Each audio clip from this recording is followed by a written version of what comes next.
Hay canciones que te persiguen, melodías que, una vez escuchadas, se quedan grabadas no solo en tu memoria, sino justo detrás de tus ojos. El piano puede ser un instrumento de consuelo, o el mensajero de una verdad mucho más oscura. Esta noche, su música no busca darte paz, sino abrir una puerta. Durante la próxima hora, mientras las teclas susurran su lamento eterno, te contaré historias, relatos al azar, pedazos de miedo y melancolía sacados de los rincones más profundos. Acomódate, cierra los ojos y deja que la música te acude. Pero escucha con atención, porque cada nota podría ser el preludio de lo que te espera en la oscuridad. ¿Estás listo para esta serenata del miedo? Duerme o no duermas. Deja que la música comience.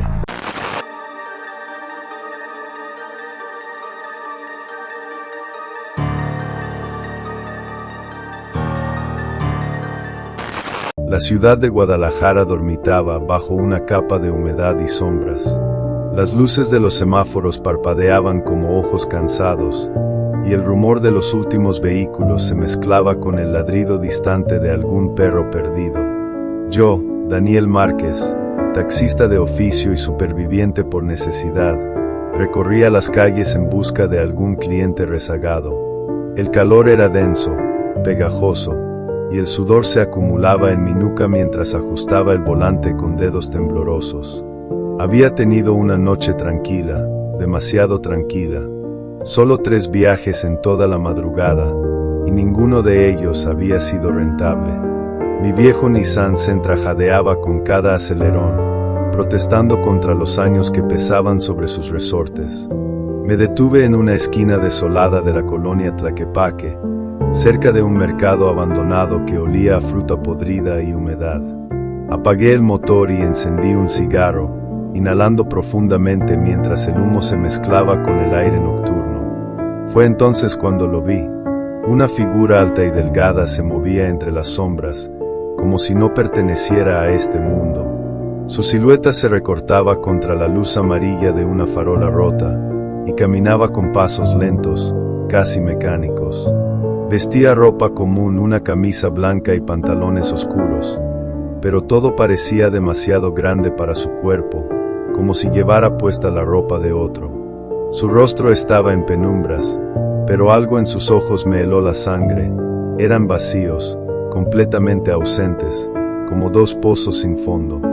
Me pregunté si sería algún drogadicto o alguien perdido, pero igual, el dinero era el dinero. Me acerqué lentamente y detuve el coche a su lado. Él no hizo ademán de saludar, simplemente abrió la puerta del copiloto y se sentó.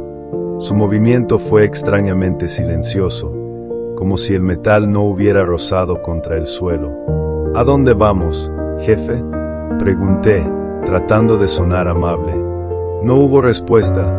Lo observé por el espejo retrovisor. Estaba sentado muy recto, con las manos sobre las piernas, mirando al frente como si no me hubiera escuchado. Su postura era rígida, casi inhumana. Oiga, ¿a dónde lo llevo?, insistí, esta vez con más firmeza. Por fin giró su cabeza hacia mí. Fue un movimiento lento, demasiado lento, como si su cuello estuviera oxidado. Sus ojos se clavaron en los míos, y sentí un escalofrío recorrerme la espalda. «Conduce», dijo al fin, con una voz baja y rasposa, como si llevara años sin hablar. «¿Conducir a dónde?». «Necesito un destino, amigo».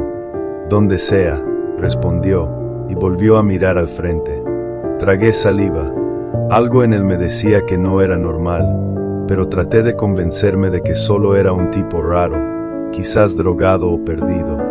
Encendí el taxímetro y arranqué, saliendo de la zona oscura hacia una calle lateral donde las luces de los postes titilaban intermitentemente.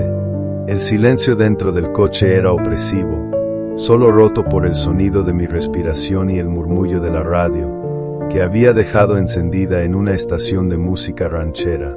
Él no se movía, ni siquiera parpadeaba. Mientras avanzábamos, mis ojos se desviaban constantemente hacia el espejo. Cada vez que lo miraba, sus ojos parecían más oscuros, más vacíos. Era como si no estuviera vivo, como si fuera una estatua con forma humana. Mis manos se aferraban al volante con fuerza, y el sudor comenzaba a hacer que el cuero se deslizara entre mis dedos. Entonces, De repente, levantó su mano derecha y señaló hacia la acera.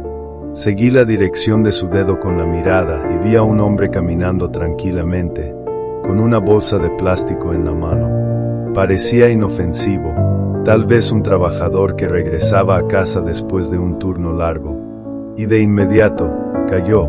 Se desplomó como un muñeco sin hilos, golpeándose contra el suelo con un ruido sordo. La bolsa se rompió y su contenido se esparció por el pavimento. Frené de golpe, mi corazón latiendo como un tambor desbocado. ¿Qué fue eso?, grité, sin poder contenerme. Miré al hombre en el asiento del copiloto, pero él seguía mirando al frente, completamente impasible.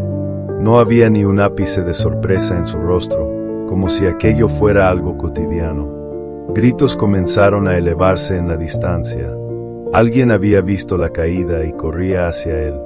«Señor», exclamé, tratando de llamar su atención. Ese hombre se desmayó. «¿Lo vio?». Él no respondió. Ni siquiera parpadeó. Mis manos temblaban sobre el volante. Esto no podía ser casualidad. No era posible que un hombre cayera al suelo justo cuando este pasajero señalaba en su dirección. Mis instintos me gritaban que algo andaba mal, pero mi mente se negaba a aceptarlo. «¿Lo conoce?», insistí, con voz temblorosa. Él giró su cabeza hacia mí con esa lentitud aterradora. Sus labios se curvaron en una sonrisa mínima, casi imperceptible. «Conduce», dijo de nuevo, y su voz sonó aún más grave, más oscura. Tragué saliva. No tenía opción. Pisé el acelerador y seguí conduciendo, mis ojos fijos en el camino, pero mi mente revoloteando entre el miedo y la confusión. No podía dejar de pensar en ese hombre caído, en el sonido de su cuerpo golpeando el suelo. ¿Estaba muerto? ¿Lo mató él? El silencio en el coche se volvió aún más pesado. Y yo no podía dejar de sentir que algo más iba a suceder. Continuamos conduciendo bajo la luz amarillenta de los postes que parpadeaban como luces defectuosas. El aire dentro del coche se había vuelto espeso, casi irrespirable. Cada segundo que pasaba con él en el asiento del copiloto me sentía más atrapado, como si el mundo exterior se hubiera cerrado a nuestro alrededor y solo quedara esta carretera interminable.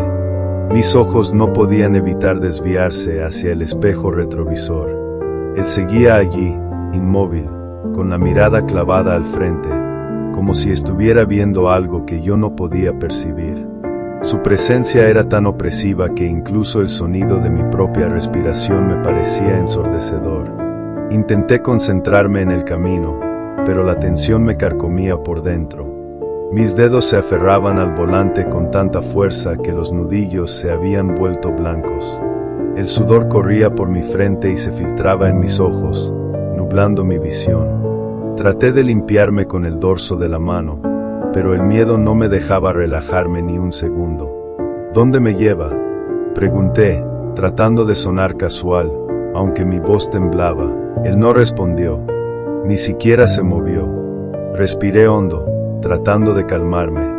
Me dije que era solo un pasajero extraño, alguien que probablemente estaba bajo los efectos de alguna droga o que simplemente no quería hablar.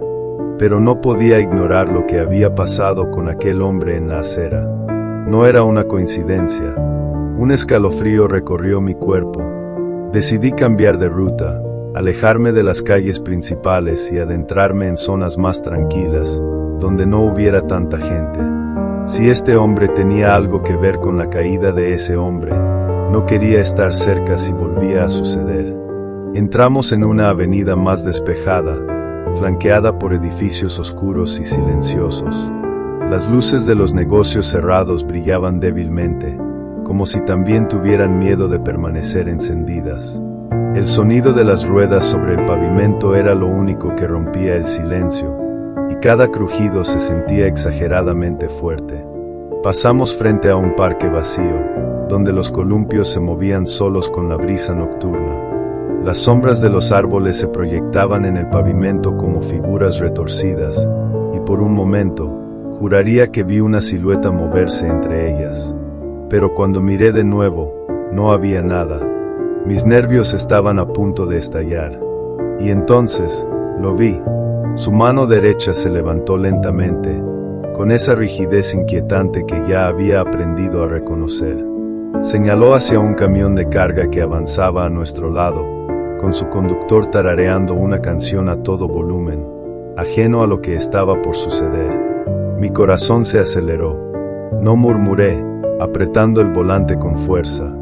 El conductor del camión era un hombre joven, con auriculares puestos y una expresión relajada en el rostro. No parecía peligroso. No parecía merecer lo que fuera que este pasajero estaba a punto de hacerle. Pero entonces, sucedió. El camión viró bruscamente hacia la derecha, como si el conductor hubiera perdido el control. Hubo un estruendo ensordecedor cuando chocó con un poste de luz, y la estructura metálica se dobló con un chirrido agudo. El impacto fue brutal. El camión se detuvo de golpe, y el conductor cayó contra el volante, inmóvil. Me detuve de inmediato, mi pecho subiendo y bajando con rapidez. La gente comenzó a salir de las casas cercanas, gritando, corriendo hacia el lugar del accidente. ¿Qué está haciendo?, grité, mirando al pasajero con los ojos llenos de pánico. Él no me respondió. Simplemente bajó su mano y volvió a mirar al frente, con esa expresión vacía que tanto me aterrorizaba. ¿Qué tiene que ver con eso?, insistí, mi voz elevándose por encima del ruido de los gritos. Ese hombre no hizo nada. Él eligió, dijo por fin, con esa voz baja y rasposa. ¿Qué eligió? ¿De qué está hablando? La marca respondió, como si eso lo explicara todo. ¿Marca? ¿Qué marca? Él me miró entonces, directamente, con esos ojos que parecían capaces de ver más allá de mi piel. Me sentí desnudo bajo su mirada, como si pudiera ver cada pensamiento, cada secreto que llevaba enterrado en lo más profundo de mi alma. Todos llevamos una marca, dijo. Un halo. El color lo dice todo. Sentí un escalofrío recorrerme la espalda. ¿Un halo? ¿De qué está hablando? Algunos son blancos, puros, otros grises, de quienes pecaron y se arrepintieron. Pero hay algunos son negros, muy negros. Tragué saliva. ¿Y los que señaló, tenían halos negros? Él asintió lentamente. De los más oscuros. Personas que destruyeron vidas, que no merecen seguir caminando entre los buenos. Mis manos temblaban. Esta conversación no podía ser real. No podía estar teniendo lugar dentro de mi coche, con un hombre que afirmaba ver halos y decidir quién vivía o moría con solo señalar. ¿Y usted?, pregunté, sin saber por qué lo hacía. ¿Qué es usted? Él me miró con esa sonrisa leve, casi imperceptible, que me heló la sangre. Soy el juicio, dijo simplemente. Sentí un peso en el estómago. Este hombre no estaba loco. Estaba seguro de lo que decía, y eso lo hacía aún más aterrador. ¿Y yo?, pregunté, antes de poder detenerme. Sus ojos se clavaron en los míos. Me sentí como si estuviera siendo examinado, analizado, juzgado. «Tú», repitió, inclinándose ligeramente hacia mí. No pude moverme. No pude respirar. Tu halo, dijo, bajando la voz a un susurro, es más negro que la noche. Más negro que el corazón del diablo. Uno de los peores que he visto. El mundo se detuvo. Todo se congeló en ese instante. Mi mente se llenó de imágenes que había tratado de olvidar durante años. Voces, rostros, un cuerpo pequeño e inmóvil bajo una manta. El sudor frío corrió por mi espalda. No, murmuré, sacudiendo la cabeza. No, eso no puede ser. Eso fue hace mucho tiempo. Eso no puede seguir ahí. Pero él no dijo nada, solo me miró, y en sus ojos, supe que no estaba mintiendo. Mi halo era negro, y él había venido a cobrármelo. No recuerdo exactamente cómo logré salir del coche. Solo sé que, en cuanto sus palabras se clavaron en mi mente, todo se volvió caos. Mi cuerpo actuó por instinto, como si mi alma hubiera despertado de un trance y gritara por escapar. Abrí la puerta de un tirón y salté al pavimento, sin importar que el coche aún estuviera detenido en medio de la calle. Corrí como nunca antes en mi vida.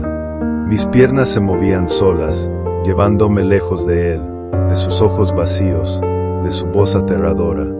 El aire nocturno era pesado, cargado de un olor a humedad y gasolina quemada, pero no me detuve. Atravesé calles desconocidas, esquinas oscuras, avenidas silenciosas, todo borroso a mi alrededor. Detrás de mí, el coche no se movió. No escuché el ruido del motor, ni pasos siguiéndome.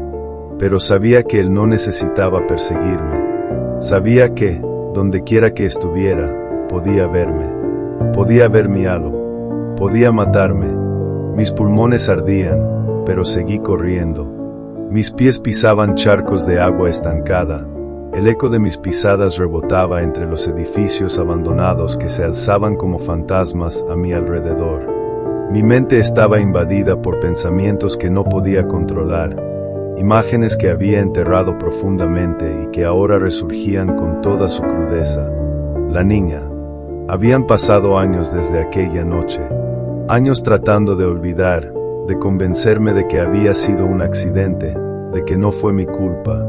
Pero ahora, con el recuerdo golpeando mis sienes como un martillo, supe que no había escapatoria. Yo había sido uno de los culpables, junto con 2 hombres más. Había quitado la libertad a una niña de solo 9 años. No sabíamos que era rica, solo sabíamos que llevaba una mochila cara, que caminaba sola por una calle oscura. Fue fácil tomarla, fue fácil llevarla a un lugar apartado, gritando, pidiendo ayuda, suplicando que la dejáramos ir. Pero las cosas se salieron de control. Uno de ellos perdió la cabeza, le tapó la boca con fuerza, demasiado fuerte, y cuando la soltó, ella ya no respiraba. Nos deshicimos del cuerpo, lo enterramos en un lugar donde nadie lo encontraría. Nadie sospechó de nosotros, nadie supo nunca lo que hicimos. Pero ahora, alguien lo sabía, él lo sabía, y había venido por mí. Me detuve en una esquina oscura, apoyándome contra una pared cubierta de humedad. El sudor corría por mi frente, y mis manos temblaban tanto que no podía mantenerlas quietas. Traté de recuperar el aliento, pero el miedo me lo impedía. ¿Qué podía hacer? ¿A dónde podía ir? Si regresaba a casa, él me encontraría. Si llamaba a la policía, no me creerían. ¿Cómo explicarles que había un hombre que podía matar con solo señalar? Que podía ver el color del alma de las personas? No había escape.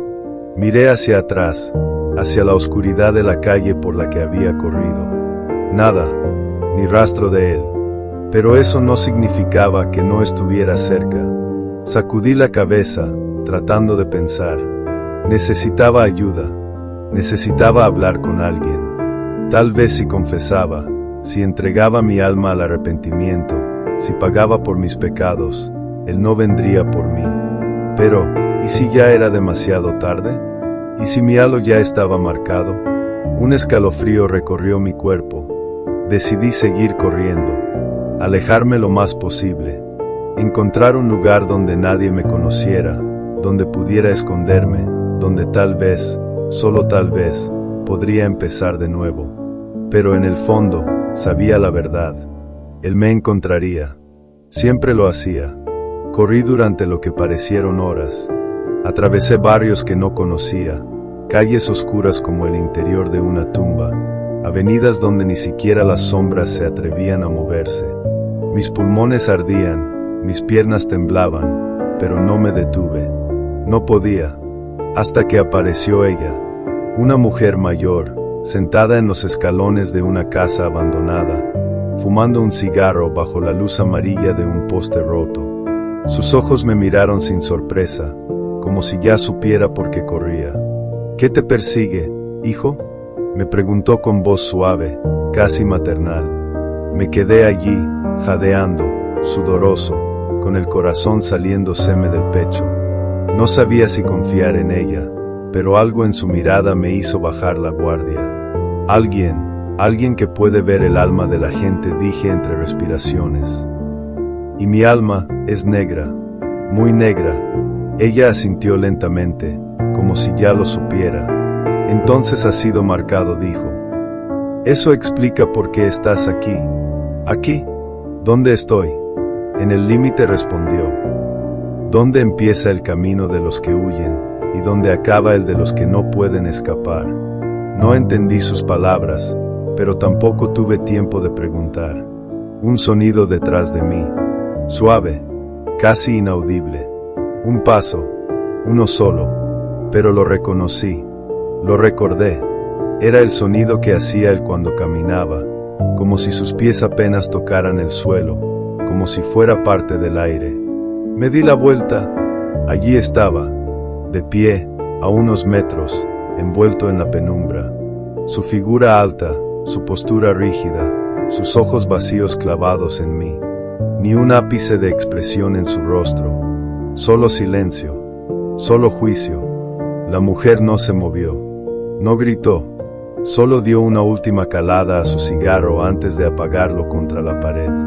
Él viene por los culpables, murmuró. Y tú eres muy culpable. Quise correr otra vez, pero mis piernas no respondieron. Estaba paralizado, atrapado bajo su mirada. Él levantó lentamente su mano derecha y señaló, pero esta vez no señaló a mí. Señaló a la mujer. Sus ojos se abrieron de golpe. Su boca se abrió como si quisiera decir algo, pero ningún sonido salió. Se llevó las manos al cuello, como si no pudiera respirar, y cayó hacia atrás con un ruido sordo.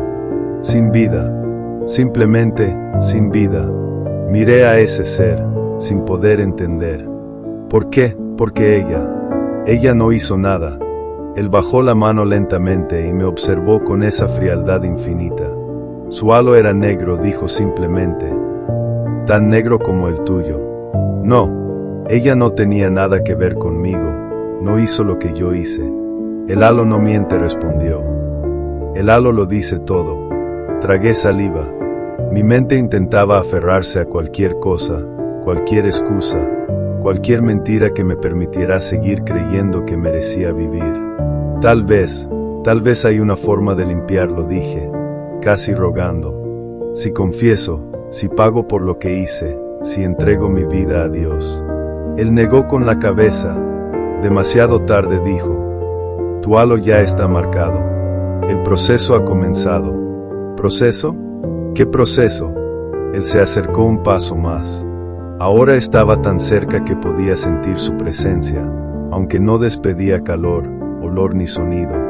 Era como si fuera una sombra hecha persona. Tu halo no solo se apaga, explicó. Primero cambia, oscurece, y mientras eso ocurre, comienzas a ver cosas que nadie más ve. Voces, sombras, presencias. Al principio, crees que es tu mente jugándote una mala pasada, pero no, es el halo quemándose, tu alma revelándose ante su propia condena. Sentí un escalofrío recorrerme la espalda. ¿Estoy empezando a verlas? Él asintió. Ya las ves, solo que no lo sabes aún. Sacudí la cabeza. No podía ser. Yo había visto cosas extrañas desde que subió a mi coche. Había escuchado susurros en la oscuridad, soñado con la niña, con sus ojos abiertos, mirándome. ¿Cuánto tiempo me queda?, pregunté, con voz quebrada. Él no respondió, simplemente me miró, y entonces, por primera vez, vi algo en sus ojos. Una chispa, como si hubiera sentido pena, o tal vez, tristeza. Se dio la vuelta y comenzó a alejarse. Espera, grité. ¿Cómo puedo salvarme? ¿Hay alguna forma? Él se detuvo, pero no volteó. Solo si encuentras a otro con un halo negro, y lo entregas antes de que te alcance, y desapareció entre las sombras. ¿Alguna vez has tenido esa sensación de que no estás solo, aunque estés completamente a oscuras? No me refiero a tener miedo. Eso es normal. Todos lo tenemos. Me refiero a algo más profundo, más inquietante, como si alguien o algo estuviera ahí, observándote desde las sombras, incluso cuando enciendes la luz y todo parece estar bien. Pues esto no es una leyenda urbana, ni un relato inventado para asustarte. Esto pasó de verdad. Te voy a contar la historia de Diego Mendoza, un velador nocturno de Guadalajara que aceptó un trabajo de última hora en un edificio abandonado. Un lugar oscuro, frío, olvidado por todos, excepto por los que nunca pudieron salir. Lo que encontró allí no tiene explicación racional. Lo que vio no debería existir. Y lo peor de todo, ya no puede irse. Si sigues viendo, conocerás su historia tal y como él mismo la dejó escrita antes de desaparecer. Porque sí, Diego ya no está entre nosotros, físicamente, pero sigue aquí, en este lugar, en esta historia, y ahora, tú también estás dentro. ¿Te atreves a seguir viendo? El reloj marcaba las 11:47 de la noche cuando crucé el umbral del edificio. Las luces del techo parpadeaban con esa lentitud enfermiza que me recordaba a los ojos cansados de un anciano. El aire olía a humedad, a yeso viejo y a algo más, algo dulzón, como si alguien hubiera derramado café sobre el piso meses atrás y nunca se hubiera limpiado. ¿Y ya le dijeron cómo funciona todo?, preguntó Javier, el encargado del turno anterior. Su voz era monótona, como si estuviera repitiendo por enésima vez una rutina que lo aburría profundamente. Asentí, aunque no estaba seguro de haber entendido todo. Era mi primera noche como velador nocturno en ese edificio abandonado desde hacía años. Algo que no me gustaba admitir es que acepté el trabajo porque necesitaba el dinero urgente. Mi madre estaba enferma, y los gastos médicos iban creciendo como una sombra que no podía contener. «No hay nadie aquí, ¿verdad?», pregunté, tratando de sonar tranquilo. Javier rió entre dientes mientras se ajustaba la chaqueta de mezclilla. «Claro que no. Solo tú, los fantasmas de los antiguos inquilinos, y los ruidos», dijo señalando hacia el oscuro pasillo principal. «Si escuchas algo, ignóralo. Son ratas, goteras o tu imaginación. Nada más». Me entregó una pequeña linterna, un radio portátil y una libreta para anotar cualquier anomalía. Luego, sin despedirse, se fue caminando con paso apurado, como si el lugar le quemara los pies. Quedé solo, totalmente solo. El silencio cayó sobre mí como una manta pesada. Ni siquiera el viento se filtraba por las ventanas tapiadas. Caminé hasta la recepción, donde había una silla de plástico rota y un escritorio lleno de polvo. Encendí una luz tenue y dejé mis cosas sobre la mesa. Mis manos temblaban ligeramente, pero intenté ignorarlo. No quería asustarme antes de tiempo. Habían dicho que este edificio, ubicado en las afueras de Guadalajara, fue alguna vez un hospital psiquiátrico. Lo cerraron hace más de 15 años tras una serie de sucesos extraños, pacientes que desaparecieron sin dejar rastro, doctores que renunciaron de la noche a la mañana y rumores de experimentos ilegales. Claro, todo eso eran chismes, ¿no? Pero al ver las paredes agrietadas, las puertas oxidadas y esos carteles medio caídos que aún decían terapia intensiva, uno no podía evitar imaginar lo peor. Encendí el radio de seguridad por si necesitaba comunicarme con alguien. Estaba estático, pero de fondo se escuchaba un murmullo bajo, casi inaudible, como susurros. Me pregunté si sería interferencia o si alguien, en otro lugar, estaría hablando en voz baja. A las 12 en punto, hice la primera ronda. Recorrí los pasillos principales con la linterna en alto. Todo parecía quieto, muerto.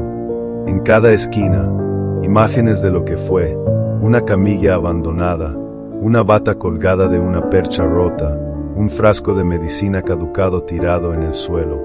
Al llegar al tercer piso, sentí un escalofrío recorrerme la espalda. Hacía frío allí arriba, un frío distinto al de afuera, más denso, más pegajoso. como si el aire mismo tuviera vida y estuviera observándome. Escuché algo, un crujido, débil, pero claro, como si alguien arrastrara una silla por el piso de cerámica. Miré a mi alrededor. No había nada. Solté un suspiro y seguí adelante. Pero entonces, detrás de mí, se oyó un sonido diferente.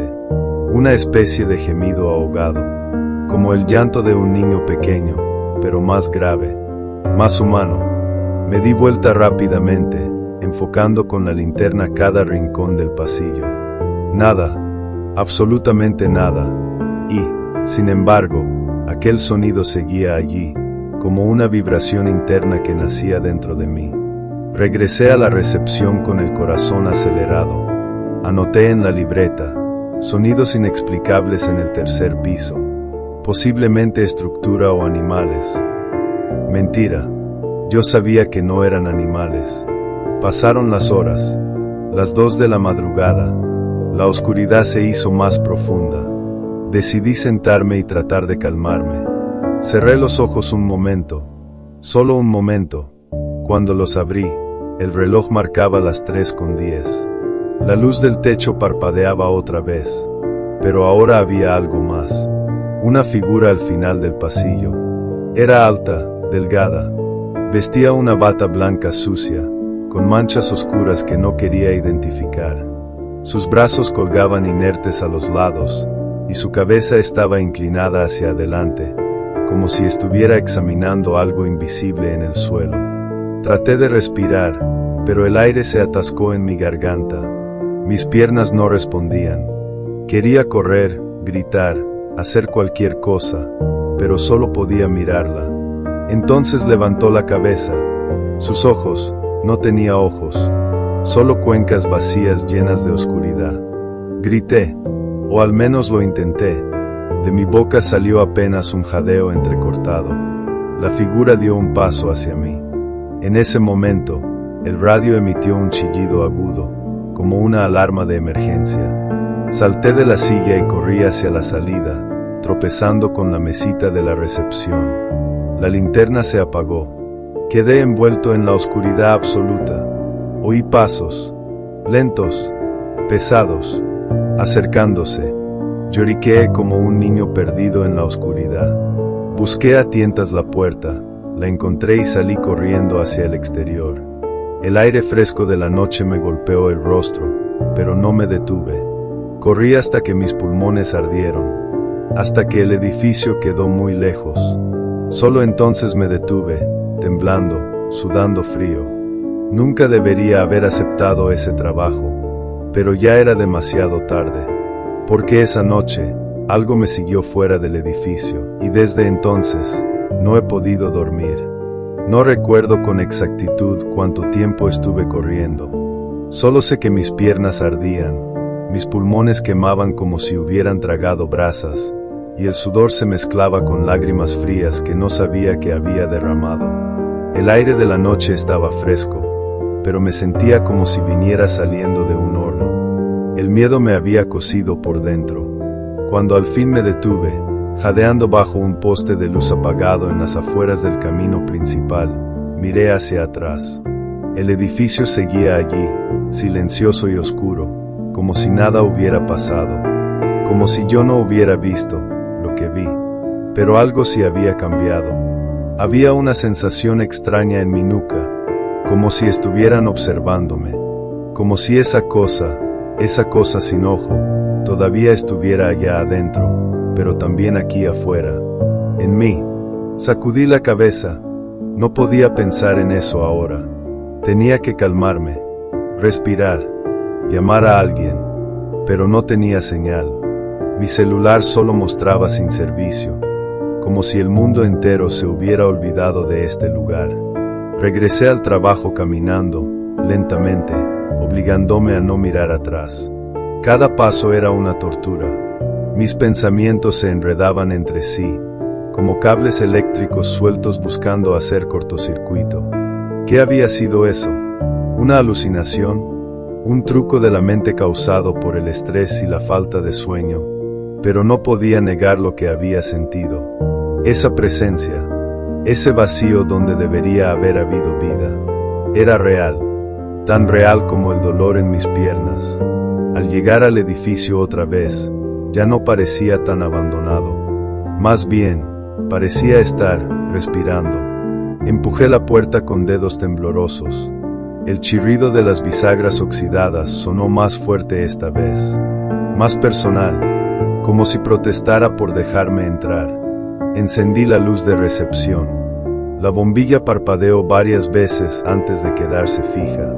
Sobre el escritorio, mi libreta seguía abierta, pero las páginas estaban dobladas, como si alguien hubiera estado leyendo mis notas. No recordaba haberlas dejado así. Me senté, tratando de recuperar la compostura. Necesitaba concentrarme. Si quería sobrevivir a esta noche, tenía que entender qué estaba pasando. Anoté. A las 3:10 de la mañana, visualicé una figura en el tercer piso. Vestía bata blanca sucia, sin ojos, inmóvil. Me observó. Se acercó. Salí corriendo. Ahora siento que algo me sigue. Taché la última frase varias veces. No quería aceptarlo, pero lo sentía. Lo llevaba encima. Era como tener una araña sobre la piel, invisible, pero palpable. Peor aún, era como si esa cosa estuviera dentro de mí, como si hubiera sembrado algo en mi mente. Miré el reloj. Las 4:12. Faltaba poco para el amanecer. Solo tenía que resistir un poco más. Hacer mi trabajo, terminar el turno y nunca regresar. Decidí hacer otra ronda. Quería asegurarme de que todo estaba bien. O al menos, tan bien como podía estar en un lugar así. Con la linterna en alto, caminé por los pasillos, revisando cada puerta, cada esquina. Todo parecía tranquilo. Demasiado tranquilo. Llegué al tercer piso otra vez. El mismo frío denso me recibió. Esta vez, lo sentí incluso antes de pisar el último escalón. Era como si el aire se hubiera vuelto gelatina, pegajoso y espeso, envolviéndome como una mortaja invisible. Escuché un murmullo. No era el radio. Era diferente. Bajo, continuo, como si alguien estuviera susurrando junto a mi oreja, pero sin decir palabras comprensibles. Solo voces superpuestas, formando un eco hueco en mi mente. Avancé unos metros por el pasillo y me detuve frente a una puerta abierta. Dentro, una habitación de hospital. Camas oxidadas, mesitas de metal retorcidas, paredes agrietadas. Y en medio de todo ese caos, un pequeño objeto brillaba bajo la luz de mi linterna. Un espejo. Estaba roto en 3 partes, pero limpio, como si alguien lo hubiera dejado allí a propósito. Lo tomé con cuidado. Estaba helado al tacto. Al sostenerlo frente a mí, vi mi reflejo, pálido, sudoroso, ojos dilatados. Un hombre al borde de perder la razón. Entonces, detrás de mí, en el espejo, apareció una sombra. Alguien estaba detrás de mí. Me di vuelta rápidamente, pero no había nadie. Solo el vacío del pasillo. Pero en el espejo, seguía allí. Era la misma figura. La misma bata blanca. Las mismas cuencas vacías donde deberían estar sus ojos. Pero esta vez, estaba mucho más cerca. Apenas a 1 metro de distancia. Quise gritar, pero mi voz se atascó. Quise correr, pero mis pies se clavaron al piso. Era como si el miedo hubiera tejido una red invisible alrededor de mi cuerpo, inmovilizándome. Y entonces, la figura habló. No con palabras, ni con sonidos. Fue directo a mi mente. ¿Por qué te fuiste? El mensaje llegó como una descarga eléctrica. Una voz hueca, distorsionada, pero llena de intención, de resentimiento. ¿Por qué me dejaste solo? Mi corazón palpitó desbocado. Sentí náuseas. Un líquido caliente subió por mi garganta. Era bilis. O sangre. No quería saberlo. Vete, grité finalmente, lanzando el espejo contra el piso. Este se hizo añicos, y con él, el contacto con la figura se rompió. Corrí, no hacia la salida. Esta vez corrí hacia el interior del edificio. No sabía por qué, tal vez porque algo en mí quería entender, o tal vez porque no tenía escapatoria. Entré a una sala de operaciones. Las luces del techo se encendieron de repente. Parpadearon violentamente, como si estuvieran luchando por mantenerse vivas. En el centro, la mesa quirúrgica estaba intacta. Limpia, demasiado limpia para un lugar así. Encima de ella, una nota escrita con tiza en letras grandes y torcidas: no deberías estar aquí. Detrás de mí, el sonido de pasos mojados. Lentos, pesados. Di media vuelta. Allí estaba otra vez. Pero esta vez, no sola. Dos figuras más aparecieron a sus lados. Ambas vestían batas blancas. Una tenía la cara completamente quemada. La otra no tenía cara en absoluto. Se movían con dificultad, como autómatas dañados. Sus brazos colgaban inertes, sus cabezas giraban en ángulos imposibles. Y sus ojos no tenían ojos, solo oscuridad. Te vimos salir, dijo uno de ellos, con una voz quebrada y arrastrada. Te vimos correr, pero siempre regresas. ¿Quiénes son ustedes?, logré preguntar, aunque apenas podía articular palabra. Somos los que no pudieron irse, respondió el primero. Somos los que se quedaron atrapados. Somos los que tú trajiste contigo, añadió el otro. Sentí un escalofrío que me partió en dos. No, no los traje. Yo no. Si lo hiciste, interrumpió la primera figura. Al verme, al sentirme, al reconocerme, nos diste forma otra vez. Nos diste poder. Tragué saliva. El aire se hacía más pesado. Me costaba respirar. Mi cabeza palpitaba. Podía escuchar mi propio pulso como un tambor de guerra. ¿Qué quieren de mí?, pregunté, casi rogando. Las tres figuras se acercaron al mismo tiempo. Sus pasos resonaron como martillazos. Que termines lo que empezamos, dijo la primera. Que completes la vigilia, dijo la segunda. Que no escapes, concluyó la tercera. De pronto, el techo se oscureció. Las luces parpadearon una última vez antes de apagarse por completo. Quedé sumergido en la oscuridad más absoluta, y en ese momento, supe que no iba a salir vivo de allí. El aire era denso, pesado como plomo derretido. No podía ver nada, pero lo sentía todo. A ellos, a su presencia, a sus cuerpos inmóviles y corruptos acercándose lentamente, con pasos que no parecían tocar el piso. Traté de retroceder, pero tropecé con algo duro. Caí de espaldas sobre la fría superficie de la mesa quirúrgica. El metal me heló la piel al instante. Mis manos buscaron apoyo, pero solo encontraron sangre. Fría, pegajosa, recién derramada. Pero, ¿de dónde había salido? ¿Te duele?, preguntó una voz a mi izquierda. Era la figura sin cara. No respondí. No podía. Mi lengua estaba pegada al paladar. Mi respiración se había vuelto irregular, como si cada bocanada fuera la última.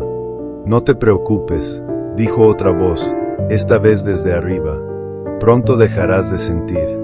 Levanté la mirada, aunque no debería haberlo hecho. Era imposible ver algo en esa oscuridad absoluta, pero allí estaban. Tres figuras rodeándome. Sus siluetas apenas perceptibles por un leve resplandor verdoso que emanaba de sus cuerpos, como si fueran luciérnagas putrefactas. ¿Qué quieren hacerme?, logré articular, con la voz rota. Lo mismo que nos hicieron a nosotros, respondió el primero, el de la bata blanca sucia. Nosotros también fuimos veladores, como tú, añadió otro. Y ahora somos guardianes, completó el tercero. De este lugar, de la verdad oculta, de los secretos enterrados bajo las paredes podridas. Quise gritar, quise luchar, pero mis brazos no respondían. Mis piernas estaban clavadas a la mesa, me habían paralizado, no físicamente, mentalmente, con miedo, puro y absoluto terror. Entonces, uno de ellos extendió la mano. Su piel era grisácea, desprendida en tiras. Olía a hospital viejo, a carne muerta, a formaldehído rancio. Me tocó el pecho. Fue como si 1000 agujas ardientes atravesaran mi cuerpo. Un dolor intenso, punzante, que nacía desde adentro, desde el alma. Un grito brotó de mi garganta, un sonido animal, desgarrador. Pero nadie podría escucharme. Nadie vendría. Vamos a mostrarte, dijo la figura sin ojos. Vamos a enseñarte lo que vimos nosotros, lo que nadie más quiere recordar. Y entonces, todo cambió. De repente, ya no estaba en la sala de operaciones. Estaba en otro lugar, un lugar oscuro, húmedo. Podía escuchar llanto, gritos, súplicas. Estaba dentro de una memoria, o tal vez dentro de una pesadilla colectiva. Vi a una mujer joven amarrada a una camilla. Tenía los ojos vendados. Le tapaban la boca con cinta adhesiva. Junto a ella, varios hombres vestidos con batas blancas discutían entre sí. «¿Ya está lista?», exclamó uno de ellos. «Comencemos antes de que lleguen. Tenemos que asegurarnos de que no duela», dijo otro, nervioso. «No seas imbécil», gritó un tercero. «Si siente dolor, mejor. Eso hará que los resultados sean más claros». El hombre que había estado detrás de mí, el que no tenía ojos, se inclinó y me susurró al oído. «¿Ves ahora? Esto es lo que pasó aquí. Este no fue nunca un hospital normal. Fue un laboratorio, un experimento humano encubierto».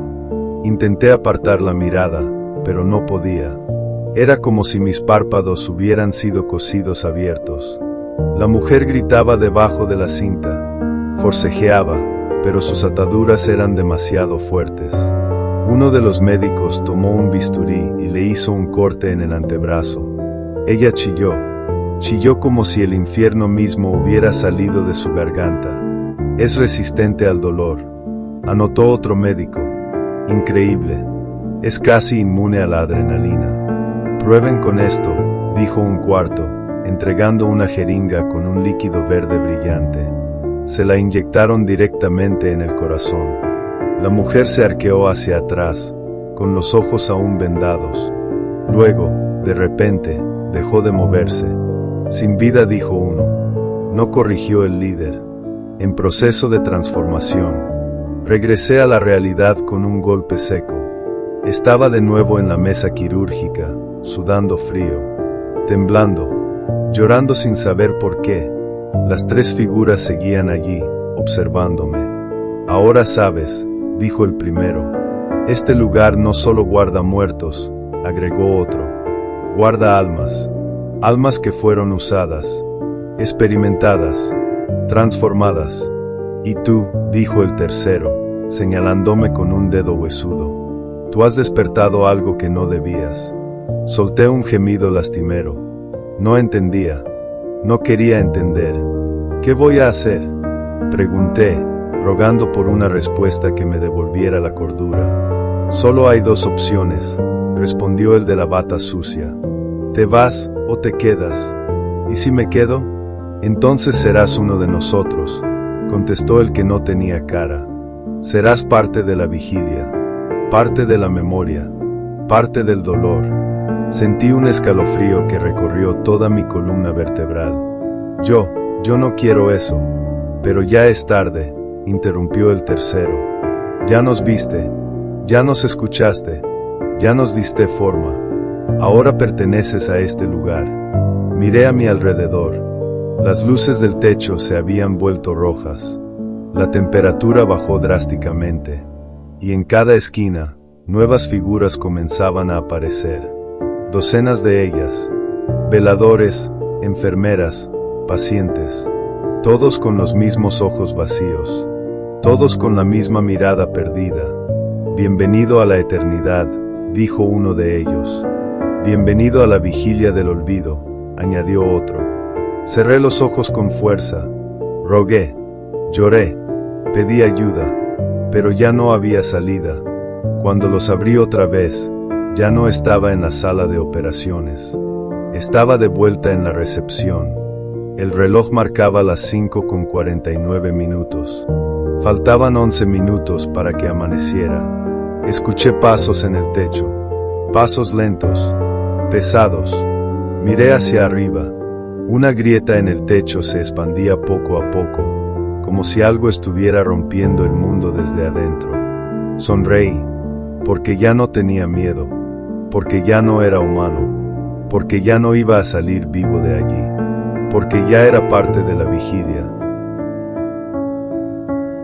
No debería haber aceptado ese pedido. Ya era tarde, casi las 11 de la noche, y el cielo sobre Guadalajara estaba tan oscuro que parecía una cortina de tizne extendida sobre la ciudad. Lloviznaba apenas, gotas finas que se deslizaban por el parabrisas como dedos curiosos. Yo manejaba mi moto con una mano mientras sostenía el teléfono con la otra, tratando de entender por qué demonios alguien había ordenado comida a esas horas en un lugar tan raro. El nombre del cliente decía Sor María del Rosario y la dirección me llevaba a San Pedro Tlaquepaque, pero no al centro comercial ni a los restaurantes de moda. No, el destino era un antiguo convento abandonado, o eso creía yo. Por lo menos así lo recordaba de niño, cuando mis abuelos me contaban historias sobre monjas desaparecidas y rezos que sonaban más como lamentos. ¿Estás seguro de esto?, me preguntó mi amigo Miguel antes de salir. Ese lugar huele a muerto, Daniel. Y no literalmente, aunque quién sabe. Me reí entonces. Ahora ya no tenía ganas. Llegué al portón principal del convento, una estructura de piedra negra cubierta de musgo, con rejas oxidadas y una campana rota colgando encima de la entrada. El letrero decía Convento de la Purísima Concepción, pero estaba tan deteriorado que apenas se leía. La luz del farol más cercano titilaba, como si algo dentro estuviera luchando por mantenerse encendido. Marqué el número del cliente. Una voz suave contestó al tercer timbrazo. Sí, buenas noches. Soy el repartidor de comida rápida. Traigo el pedido para Sor María del Rosario. Hubo una pausa, un silencio largo, pesado, como si estuvieran escuchando algo detrás de ella. Pase, hijo mío. Lo estamos esperando. La línea se cortó. El portón se abrió solo. No vi a nadie detrás. Ni cables, ni control remoto, ni motor.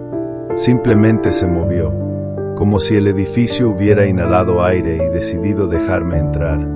Dudé. Mi instinto gritaba que saliera corriendo, que diera media vuelta y me perdiera entre las calles iluminadas de Tlaquepaque, donde al menos podría ver rostros vivos.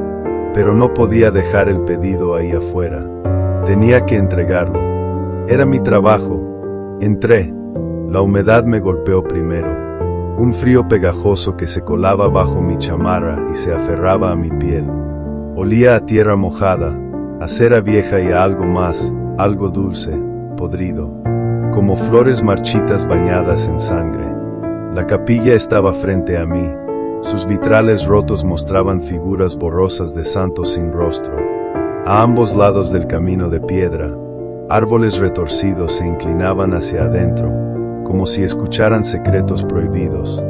Las ramas crujían, aunque no soplaba viento.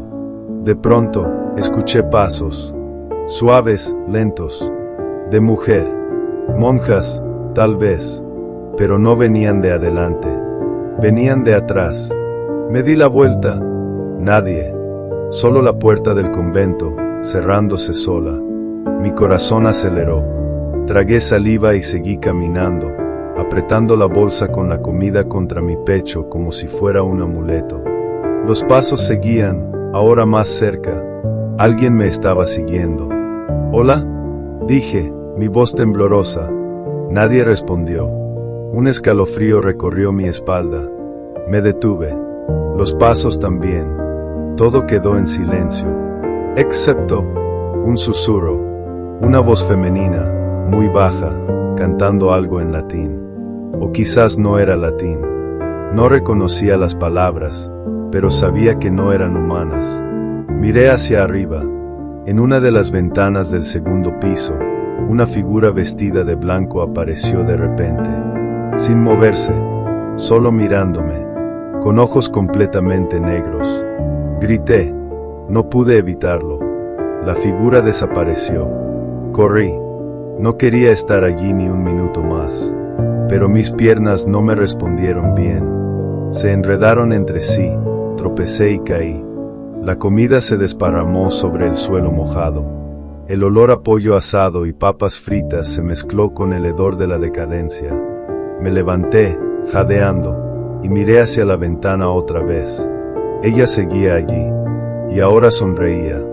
Entonces escuché una risita, baja, traviesa, como la de una niña, pero provenía de todos lados, incluso de adentro de mi cabeza. ¿Por qué viniste? Traté de correr otra vez, pero mis pies se quedaron clavados al suelo. Estaba atrapado, no físicamente, sino mentalmente, como si una fuerza invisible me estuviera observando, evaluando si merecía salir con vida. «Déjenme ir», grité, con lágrimas brotando de mis ojos.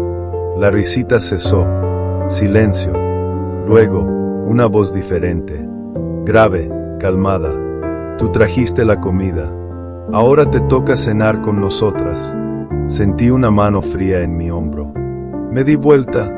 Una monja, alta, con el hábito negro y blanco de antaño, su rostro cubierto por el velo. Solo se veían sus labios, delgados y blancos como tiza. «Sígame, hijo», dijo. «Ya la mesa está lista». Quería decir que no. Quería correr, pero mi cuerpo se movió solo, como si me hubieran poseído. Caminé tras ella, hacia las sombras del convento, donde la luz no llegaba y el tiempo se detenía. Y todo lo que pude pensar fue, no saldré vivo de aquí.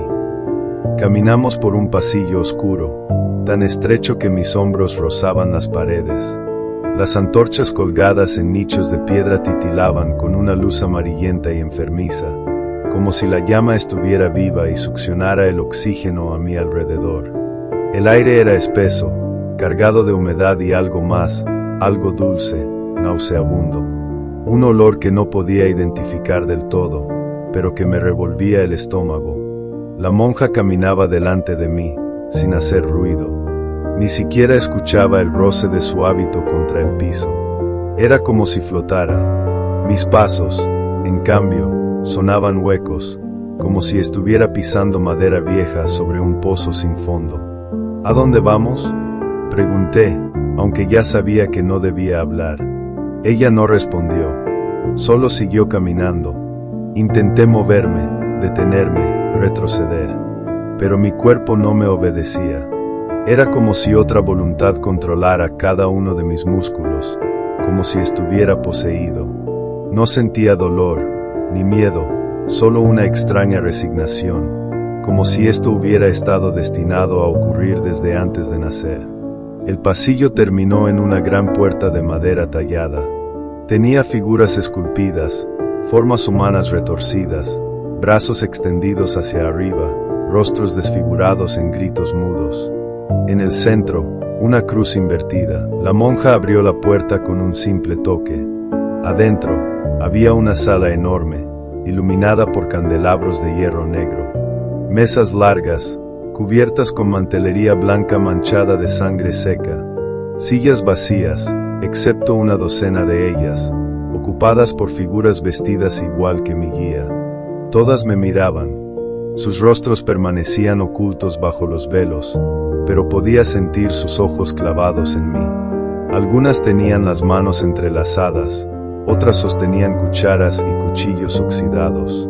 Una de ellas, sentada cerca del extremo opuesto de la mesa, tenía algo en la boca, algo pequeño, como un dedo humano. Tragué saliva, tratando de contener las ganas de vomitar.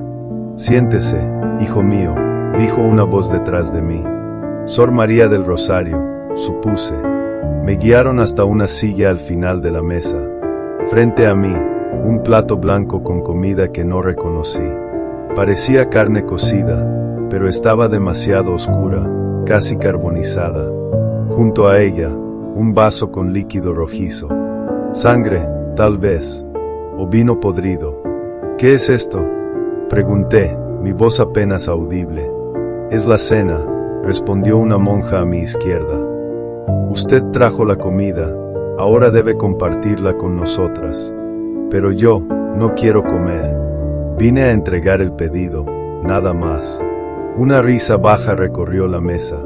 Casi todas las monjas sonrieron al mismo tiempo, revelando dientes negros y afilados. Algunas tenían marcas en el cuello, cicatrices profundas como si alguien hubiera intentado arrancarles la piel. No puedes irte sin cenar, dijo otra. Sería una falta de respeto. Y aquí, nadie se va sin pagar su parte. Sentí una presión en mi pecho. Mi corazón latía muy rápido, como si estuviera corriendo, pero mis piernas seguían inmóviles. Traté de levantarme, pero una fuerza invisible me empujó hacia abajo, obligándome a quedarme sentado. Come, susurró Sor María del Rosario, colocando una servilleta sobre mi regazo. O te llevaremos a la cocina, y serás tú quien termine en el plato. Las demás asintieron, murmurando palabras en latín. Frases rituales, invocaciones. Miré el plato. La carne parecía moverse ligeramente, como si aún estuviera viva. Cerré los ojos. Quería despertar. Quería que todo fuera una pesadilla. Pero no lo era. Con manos temblorosas, tomé el cuchillo y corté un trozo. La hoja chirrió contra el plato, como uñas raspando vidrio. Lo llevé a mi boca. El olor era insoportable, putrefacción, azufre y algo dulce, como fruta madura. Lo mordí.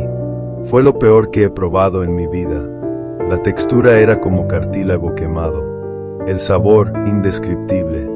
Dulce y salado al mismo tiempo, con un regusto metálico que me hizo lagrimear. Bien, exclamó una monja. Bienvenido a la familia. Las demás aplaudieron con lentitud, como si estuvieran burlándose de mí. Sus palmas resonaban como disparos en una noche silenciosa. Entonces escuché algo detrás de la puerta. Un golpe, luego otro, y otro más, como si alguien estuviera aporreando la madera desde el otro lado. Todas callaron. Sor María del Rosario se levantó lentamente, con la mirada fija en la puerta. Él ha despertado, dijo. Una de las monjas comenzó a rezar en voz alta, sus palabras atropelladas por el miedo. Otra se cubrió el rostro con las manos. Varias se pusieron de pie, alejándose de la mesa como si el demonio estuviera a punto de entrar. Yo no entendía qué pasaba, solo sabía que algo venía, y no quería estar allí cuando llegara. De pronto, la puerta se abrió de un solo golpe. No vi quién la abrió, solo vi la oscuridad que salía de ella. Una niebla densa, negra como tinta, reptando por el suelo de piedra. Olía a muerte, a huesos quemados, a miedo. Las monjas chillaron. Algunas corrieron, otras se tiraron al suelo y empezaron a besar el piso, rogando por perdón. Yo me quedé paralizado. La niebla llegó hasta mis pies, envolviéndolos como dedos helados. Me quemaba. Sentía como si estuvieran arrancándome la piel poco a poco. Quise gritar, pero mi voz no salió. Solo pude ver cómo la figura emergía de la oscuridad. Alta, encapuchada, con manos huesudas que sostenían una bandeja de plata. En ella había un corazón aún palpitante. Y mientras se acercaba, susurró: «Gracias por venir, ahora, es tu turno de alimentarnos». El ser se acercó lentamente, como si cada paso fuera una ceremonia. Su figura era alta y delgada, envuelta en una capa negra que parecía absorber la luz de las velas. No tenía rostro visible, solo sombras profundas bajo su capucha, como si el vacío mismo lo estuviera observando. La bandeja de plata brillaba con un resplandor enfermizo, reflejando la sangre fresca que goteaba del corazón palpitante. Pude escucharlo latir, débil pero constante, como si aún luchara por sobrevivir fuera de su cuerpo original. ¿De quién había sido? ¿De alguien que había estado allí antes que yo? ¿Qué eres? Logré articular, mi voz apenas un susurro tembloroso. El ser no respondió, solo extendió la bandeja hacia mí, ofreciéndome ese órgano sangriento como si fuera pan recién horneado. Tómalo, dijo Sor María del Rosario detrás de mí, su voz calmada, casi maternal. Es tu parte del ritual. Tú trajiste la comida, ahora debes dar algo a cambio. Miré a las monjas. Algunas seguían arrodilladas, rezando. Otras me observaban con ojos vacíos, sin emoción, como si ya hubieran pasado por esto antes. Como si todas hubieran entregado algo para seguir viviendo, o al menos existiendo. No puedo hacer esto, dije, intentando levantarme de la silla. Pero otra vez, mi cuerpo no me obedeció. Mis manos se movieron solas, como poseídas, y tomaron el corazón entre mis dedos. La piel estaba caliente, resbaladiza. Sentí como latía contra mi palma, como si supiera que iba a morir. Ahora debes comer, dijo la monja a mi lado, con una sonrisa dulce, enfermiza. Si lo haces, te convertirás en uno de nosotros. Si no, él se encargará de ti. Miré al ser encapuchado. Estaba quieto, inmóvil, esperando mi decisión. Pero sus manos huesudas se flexionaban levemente, como si deseara arrancarme el corazón de las manos y reemplazarlo con otro. Con el mío. Cerré los ojos. Tragué saliva. Intenté resistirme, gritar, correr. Pero todo dentro de mí estaba paralizado. Mi voluntad, mi miedo, incluso mi humanidad. Llevé el corazón a mi boca. El primer bocado fue lo peor que he sentido jamás. La carne era densa, fibrosa, con un sabor metálico tan fuerte que me hizo lagrimear. Era como comer hierro derretido mezclado con ceniza. Pero lo peor fue el sonido crujiente, como si estuviera masticando huesos pequeños. Las monjas comenzaron a cantar. Un cántico en latín, grave y escalofriante. Algunas golpeaban la mesa con sus cucharas. Otras lloraban, aunque no parecían tristes, sino liberadas. «Bienvenido», exclamó una de ellas, extendiendo los brazos hacia mí. «Eres uno de los nuestros». Sentí un calor intenso subir por mi cuerpo. Mi cabeza dio vueltas. Una presión terrible se instaló en mi pecho, como si algo estuviera creciendo dentro de mí, expandiéndose. Me llevé las manos al corazón, pero ya no podía sentirlo. Solo sentía dolor. Caí de rodillas. Todo se oscureció. Cuando abrí los ojos, estaba en una habitación diferente. Pequeña, con paredes de piedra y una sola vela encendida sobre una mesa de madera podrida. Olía a incienso quemado y sudor rancio. Estaba solo, o eso creía. Me puse de pie con dificultad. Mis piernas temblaban. Mis manos estaban manchadas de sangre seca. Me miré en un espejo roto colgado en la pared. Mi reflejo me devolvió la mirada, pero no era yo. Sus ojos eran más oscuros, sus labios más delgados, su piel más pálida. ¿Quién soy?, pregunté en voz baja. Mi reflejo sonrió. Eres uno de nosotros, respondió, con mi voz, pero distorsionada, como un eco retorcido. Ahora formas parte del convento. Ya no puedes irte. Escuché pasos afuera. Luego, una voz familiar. Daniel, ¿estás ahí? Era Miguel, mi amigo, el que me advirtió que no viniera.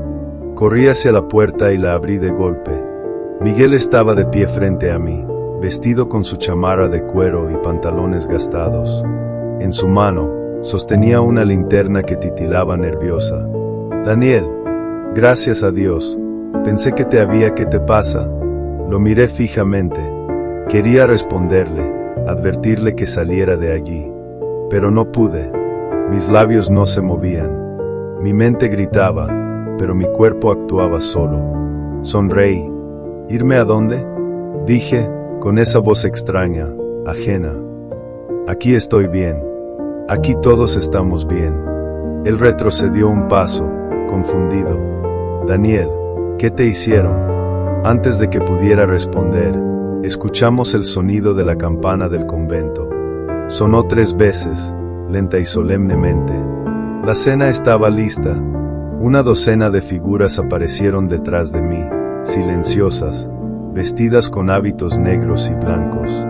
Sor María del Rosario caminaba al frente, con una sonrisa tranquila. «Tenemos otro invitado», dijo, mirando a Miguel.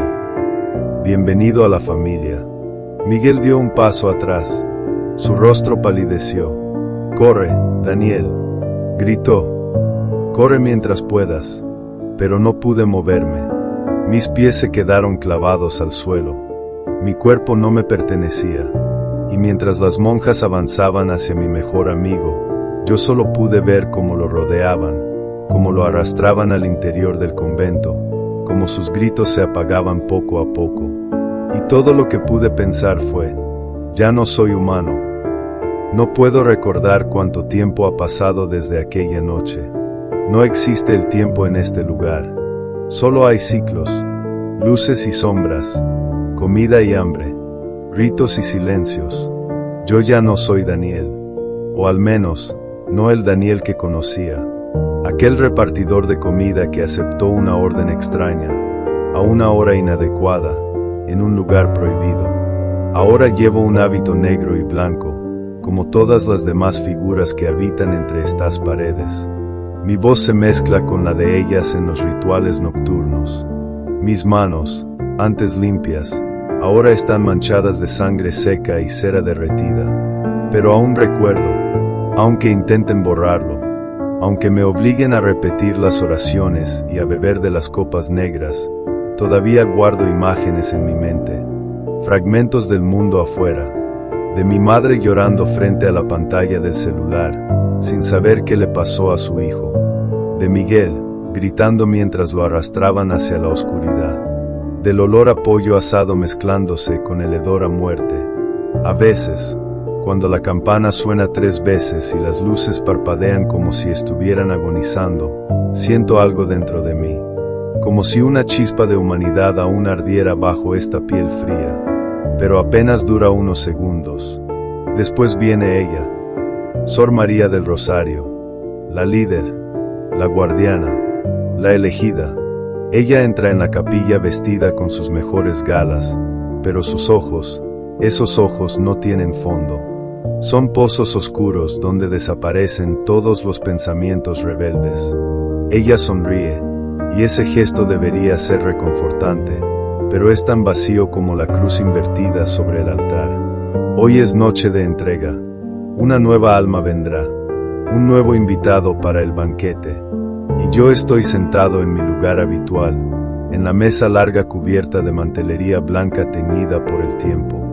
Frente a mí, un plato vacío, al lado, una servilleta de tela raída, y enfrente, las puertas del comedor se abren lentamente, chirriando como si protestaran por lo que está por ocurrir.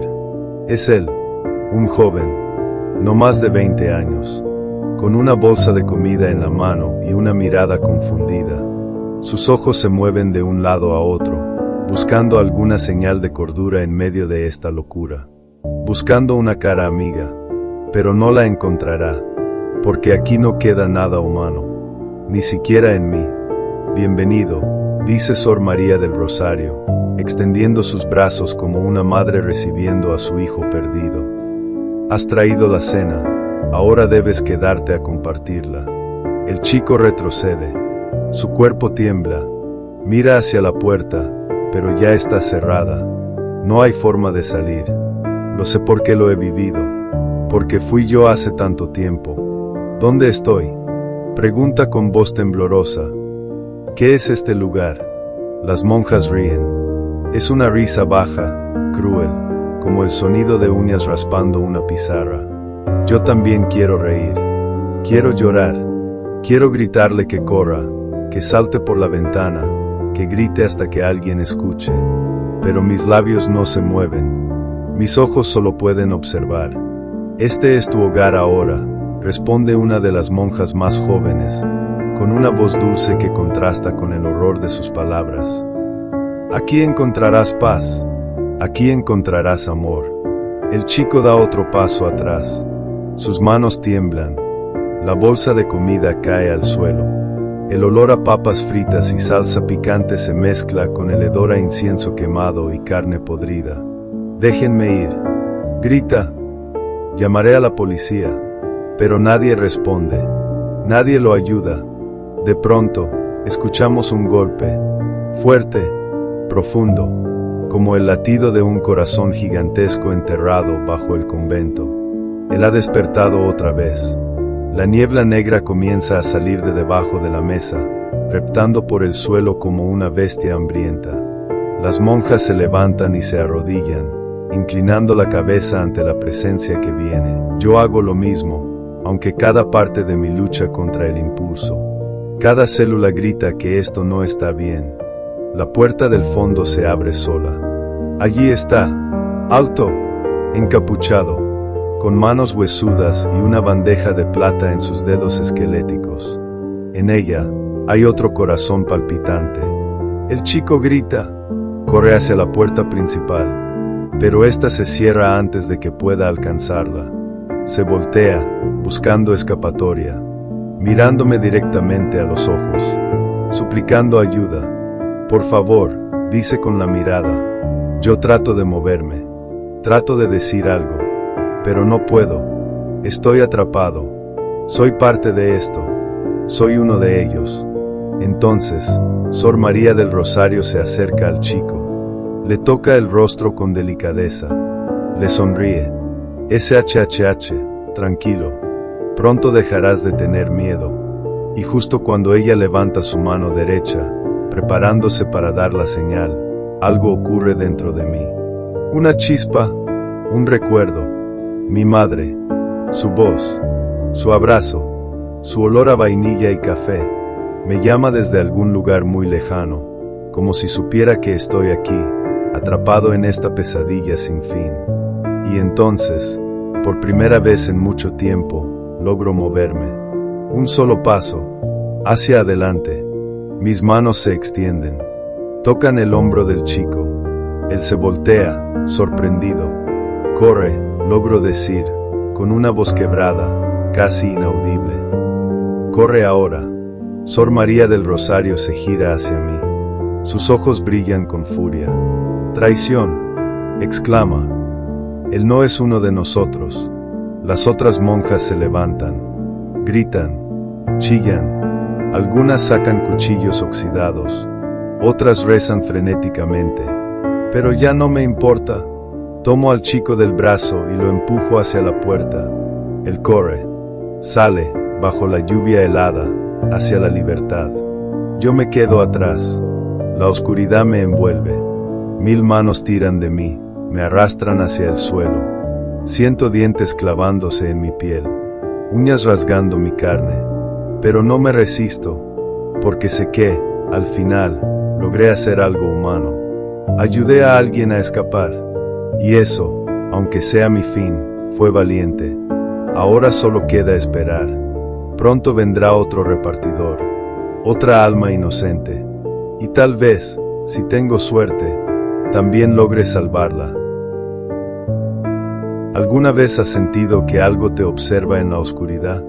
No ese cosquilleo común cuando caminas solo por una calle desierta, sino esa sensación visceral de que algo mucho más antiguo, más oscuro, está ahí, esperando, vigilando. Esta historia comienza justo con esa sensación, pero lo que descubrirás no es un simple susto nocturno. Es una advertencia, porque cuando el teniente Ramírez y sus hombres recibieron la orden de investigar las desapariciones en San Ignacio, un pueblo abandonado en medio de la Sierra Madre Occidental, nunca imaginaron que regresarían cambiados. O peor aún, que algunos no regresarían en absoluto. Lo que encontraron allí no fue solo un pueblo fantasma. Fue un lugar donde el tiempo se detuvo, donde los gritos silenciados de quienes alguna vez vivieron todavía resonaban entre las paredes de adobe. Pero lo verdaderamente aterrador no era lo que podían ver. Era lo que no podían explicar. Y ahora, tú estás a punto de entrar al mismo infierno que ellos enfrentaron.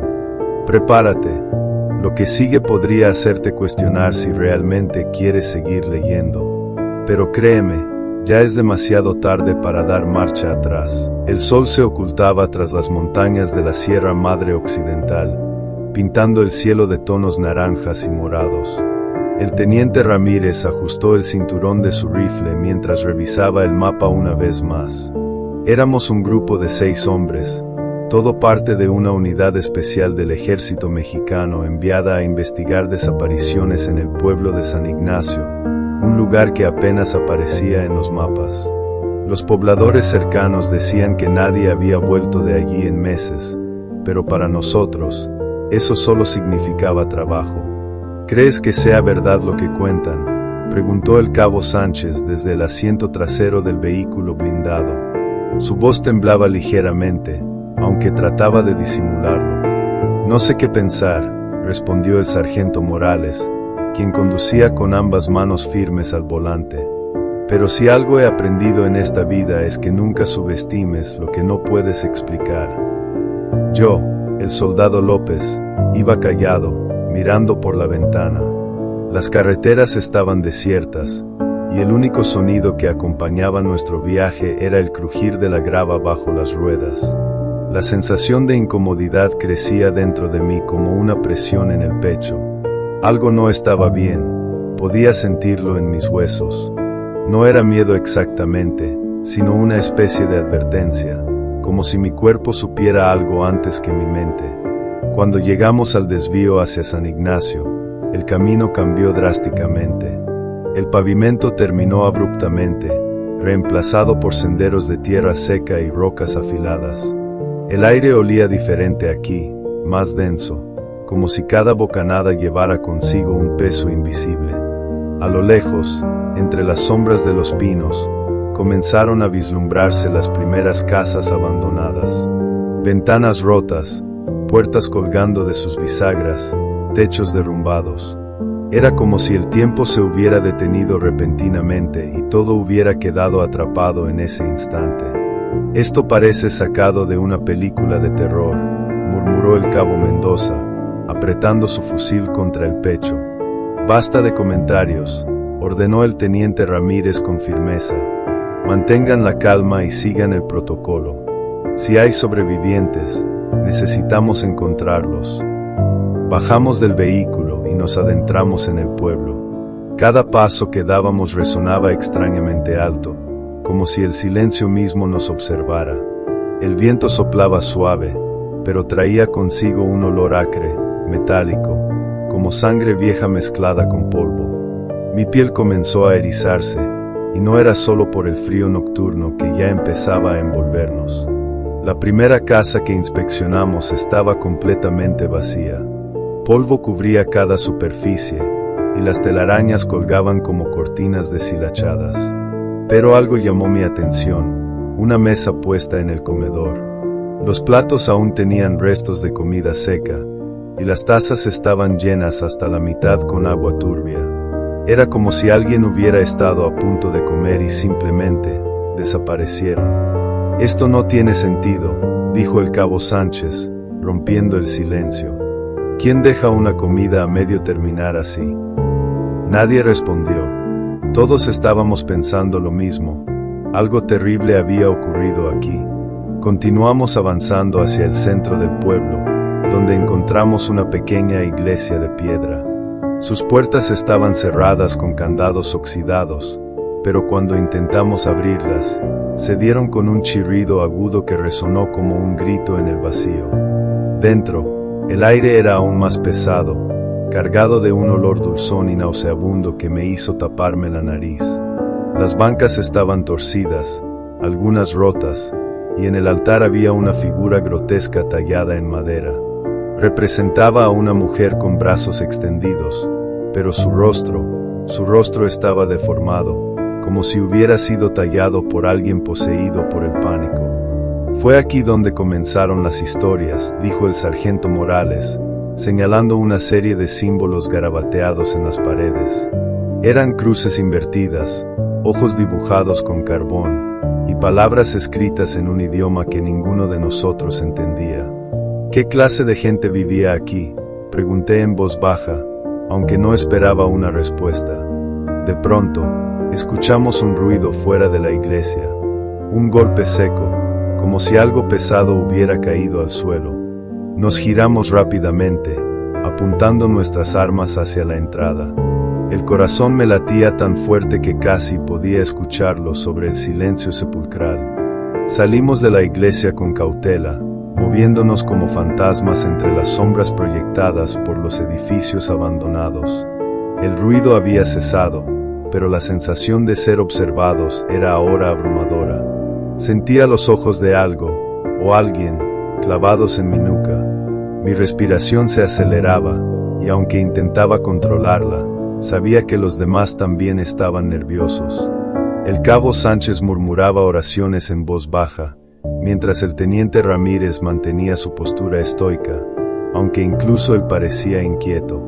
Dividámonos, ordenó finalmente. Sánchez y Mendoza, cubran el perímetro sur. Morales y López, vayan al norte. Yo me quedaré aquí para vigilar la iglesia. No deberíamos separarnos, protestó el cabo Mendoza, pero el teniente lo fulminó con la mirada. Es una orden, replicó Ramírez, su tono dejando claro que no aceptaría réplicas. Morales y yo avanzamos hacia el norte, nuestros pasos cuidadosos sobre el suelo irregular. Las casas aquí estaban aún más deterioradas, como si alguna fuerza invisible hubiera arrancado trozos enteros de sus estructuras. En una de ellas, encontramos un cuarto con juguetes esparcidos por el suelo. Muñecas sin ojos, trenes de madera rotos, pelotas cubiertas de polvo. Todo parecía pertenecer a un tiempo pasado, pero había algo macabro en esos objetos, como si conservaran las emociones de quienes los habían tocado por última vez. Esto no está bien, murmuró Morales, agachándose para recoger una muñeca. En cuanto la sostuvo en sus manos, escuchamos un crujido detrás de nosotros. Giramos rápidamente, pero no había nada, solo el viento moviendo las ramas secas de un árbol cercano. Sin embargo, el crujido continuó, esta vez más cerca. Provenía del interior de la casa. Intercambiamos una mirada rápida, y ambos supimos que no podíamos ignorarlo. Entramos de nuevo, con las armas listas. El sonido ahora era constante, como si algo se arrastrara lentamente sobre la madera podrida del suelo. ¿Quién está ahí?, gritó Morales, su voz reverberando en las paredes vacías. Nadie respondió, pero el crujido se detuvo. El silencio que siguió fue aún peor, porque sentíamos que cualquier cosa podía surgir de las sombras en cualquier momento. Entonces, lo vi, fue rápido, apenas un destello en el rabillo del ojo, pero lo suficiente para hacer que mi corazón se detuviera por un segundo. Una figura oscura, encorvada, moviéndose velozmente hacia la puerta trasera. Disparamos, pero nuestros disparos impactaron en la pared. La figura había desaparecido. «¡Mierda!», exclamó Morales, corriendo hacia la puerta. Salimos al patio trasero, pero no había nada. Solo un pozo antiguo, cubierto parcialmente por maleza. Me acerqué al pozo, sintiendo una curiosidad morbosa. Cuando me asomé, sentí un escalofrío que me recorrió desde la base de la columna hasta la nuca. Había algo dentro. No podía verlo claramente, pero escuché un susurro, débil pero claro. «Vienen por ustedes».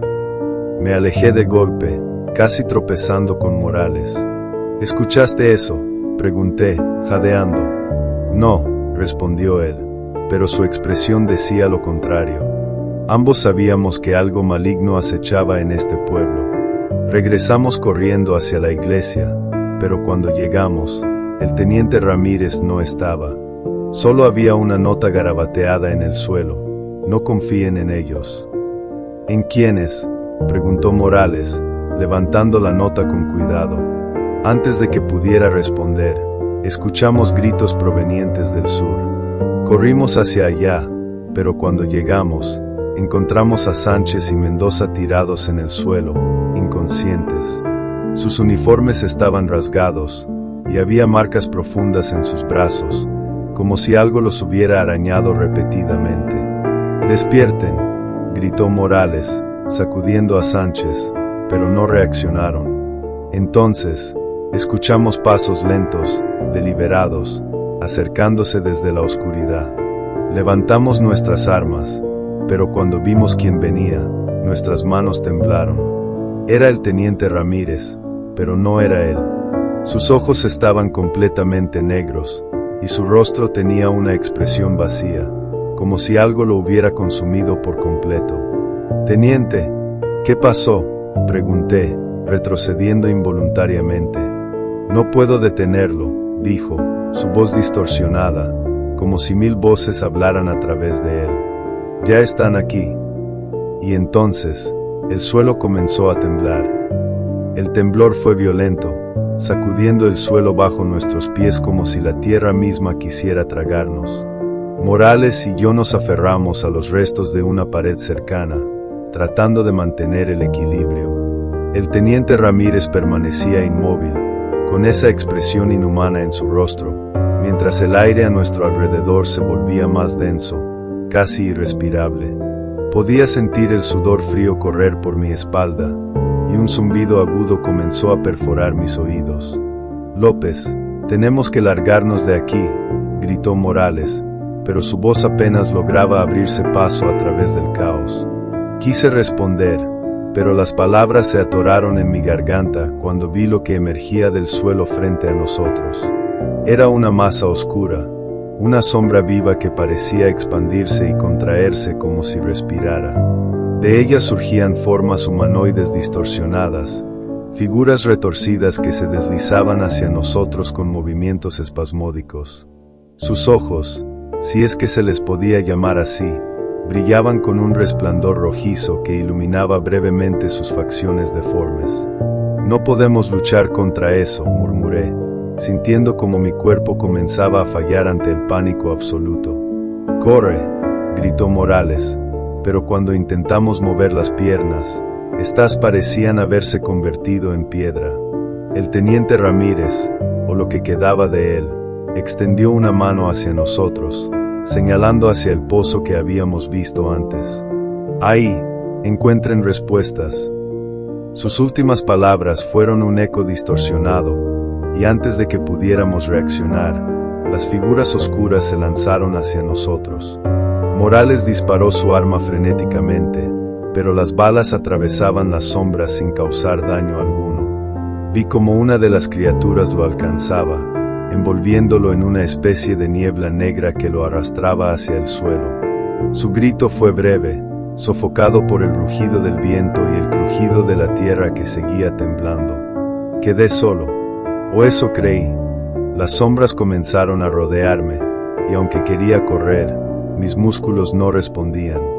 Entonces, recordé las palabras del teniente: asterisco, encuentren respuestas. Asterisco, sin pensarlo 2 veces, corrí hacia el pozo, saltando sobre los escombros y los cuerpos inertes de mis compañeros. El pozo estaba más cerca de lo que recordaba, y cuando llegué, me asomé nuevamente. Esta vez, vi algo en el fondo, un brillo azulado, como una luz de neón filtrándose a través del agua. Sin dudarlo, salté. La caída fue más larga de lo que esperaba, pero cuando toqué el fondo, no había agua. Estaba en una especie de cueva subterránea iluminada por aquella luz azulada. El aire era húmedo y frío, y el silencio era total, como si el mundo exterior ya no existiera. Caminé unos metros hasta encontrar un altar de piedra antiguo, cubierto de runas similares a las que habíamos visto en la iglesia. Encima del altar había un libro abierto, con páginas amarillentas y palabras escritas en un idioma que no reconocí. Cuando toqué el libro, imágenes invadieron mi mente: el pueblo de San Ignacio, prosperando hace décadas, hasta que algo despertó debajo de la tierra. Las personas desaparecían una por una, sacrificadas por ocultistas que creían poder controlar a lo que ahora acechaba en las sombras. Pero no lo lograron. Lo que estaba allí abajo era demasiado poderoso, y ahora buscaba expandirse. El mensaje final del libro era claro: Solo aquel que ofrezca su alma podrá sellar la grieta. Miré hacia atrás, hacia la oscuridad de la cueva, y supe lo que debía hacer. Saqué mi cuchillo militar y lo apreté contra mi pecho. Antes de que pudiera dudar, lo clavé profundamente. El dolor fue instantáneo, pero también sentí una calma extraña, como si algo me liberara de toda carga. Todo se volvió negro. Cuando desperté, estaba de regreso en el campamento base. Mis compañeros estaban allí, vivos y sanos, como si nada hubiera pasado. Me dijeron que habíamos encontrado el pueblo abandonado, pero que decidimos retirarnos porque no había señales de vida. No mencionaron ni a las sombras ni al pozo, pero algo no cuadraba. Miré mis manos y vi cicatrices frescas en mi pecho, y cuando me acerqué al espejo, noté algo aún más aterrador. Mis ojos, aunque parecían normales para los demás, tenían un pequeño destello rojizo en la oscuridad. Lo que sea que estaba en San Ignacio, ahora estaba dentro de mí. Si te gustó este video, dale me gusta y compártelo para más historias como estas de terror. Y no olvides suscribirte porque si no vas a chupar faros.